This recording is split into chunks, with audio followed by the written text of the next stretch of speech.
If you've been a band director for any number of years, you know that there are a ton of responsibilities that we have to make our programs run efficiently. And having a solid handbook is essential to keep everyone involved in your program on the same page. There are 3 important goals that your handbook should accomplish. First, the handbook should be a compilation of documents that effectively communicates to students and parents who you are, what your program is about, what you expect, and what values you uphold within your program. Second, the handbook should provide a sense of clarity and understanding to your principal of the philosophy of your program.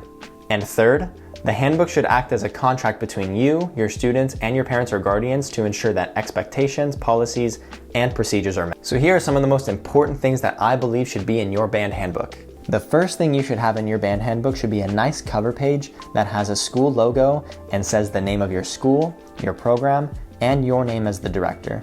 This immediately lets families know who the handbook is from, what it is for, and it establishes a sense of branding that you have for your program. Next, there should be a table of contents. This helps families easily navigate to certain parts of the handbook to find answers to questions they may have. Then, there should be a letter from you, the director. This is the very first thing that families will read in your entire handbook, so it really gives you the opportunity to make a strong first impression. In this letter, welcome back returning families to your program, as well as welcome your new families. Briefly state your philosophy of your program, the values that your program stands for, and some other things that you feel really highlight your program. Remember, you are not just gaining new students into your program, but you are gaining their parents or guardians and other family members as well. So set the tone right from the very beginning to let everybody know how great it is to be in your band program. Next, include a list of the different ensembles that are offered within your program. This could be concert band, wind ensemble, advanced band, beginning band, jazz band, marching band, percussion ensemble, chamber ensemble, and so on. Include which periods those ensembles take place, a brief summary of each one, and some of the skills that students will learn and how they will be challenged in each ensemble. The next page in your band handbook should outline your grading system. Students want to get good grades and do well in their classes, so having your grading system mapped out lets students know exactly what they need to do in order to earn a good grade in your class.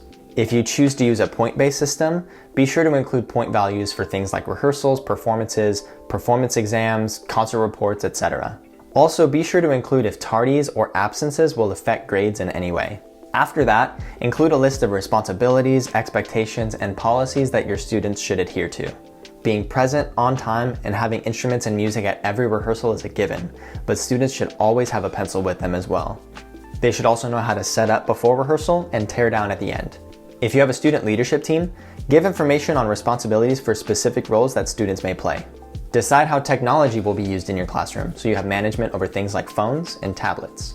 And lastly, communicate to your students about proper rehearsal and performance etiquette, especially professionalism, and what you expect from them every single day. The habits that you build inside of your classroom are going to be a direct reflection of your program when you are outside of your classroom. Always strive to cultivate a positive environment for your students because they will take that attitude everywhere that they go. If this video is bringing any value to you, please let me know in the comments and be sure to hit that like button as well. Let's keep going. Next, include a page with information on how parents can help within your program. Give details about your boosters, leadership opportunities within your boosters, fundraising events that parents can help organize and run, and include ways that they can assist their child's practice at home. Now, one of the most important things to include in your band handbook is your master schedule. This is a complete list of every rehearsal, performance, fundraiser, event, trip, and anything else that your students and parents are expected to attend throughout the entire school year. This includes dates, locations, and times for every single event. These events should be planned before the beginning of the school year so that everyone involved in your program knows exactly what their commitment is throughout the entire year. This will save you from a lot of communication issues with people not knowing when or where things are. So when everyone has a very clear list of everything happening throughout the whole year, then everyone is more likely to stay on the same page. And finally, the very last page of your handbook should be your contract form.